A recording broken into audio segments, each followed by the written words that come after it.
Et on en parlait il y a quelques jours. C'est désormais officiel, le concert Solidarité Congo n'aura pas lieu le 7 avril à l'Accor Arena de Paris. Pour tout comprendre, nous sommes avec Lola Colomba. Bonsoir Lola. Bonsoir Salah Eddine.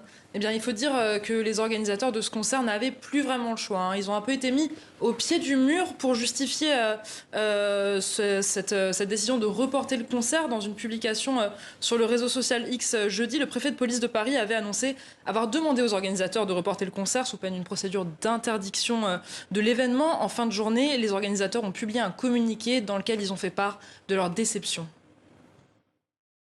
C'est avec regret, mais avec responsabilité, que nous annonçons le report du concert Solidarité Congo, initialement prévu le 7 avril 2025 à l'Accor Arena. Cette décision n'est pas de notre fait. Elle nous est imposée par les autorités administratives, en dépit de tous les efforts que nous avons déployés pour maintenir cette mobilisation inédite dans des conditions de respect, de paix et de solidarité.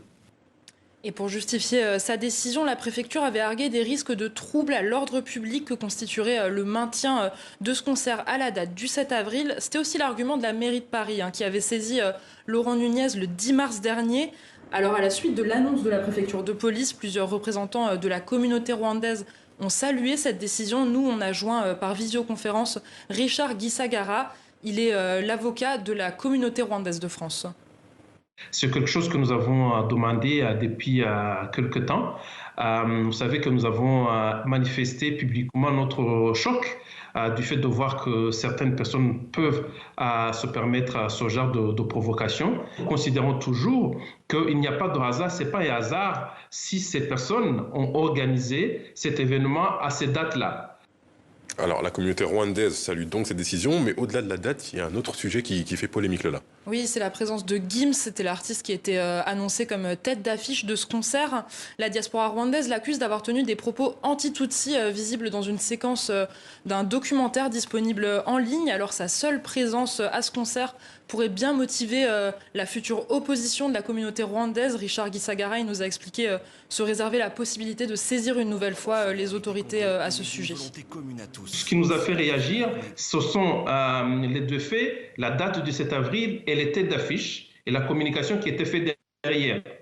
Et voilà, mais si c'est reporté à une autre date, compte tenu de la configuration qui aura lieu à ce moment-là, écoutez, nous déciderons de la suite que nous allons donner à cet événement. Pour que ça ne soit pas une plateforme ou une tribune pour encore diffuser des messages d'appel à la haine et à la violence contre le Tutsi.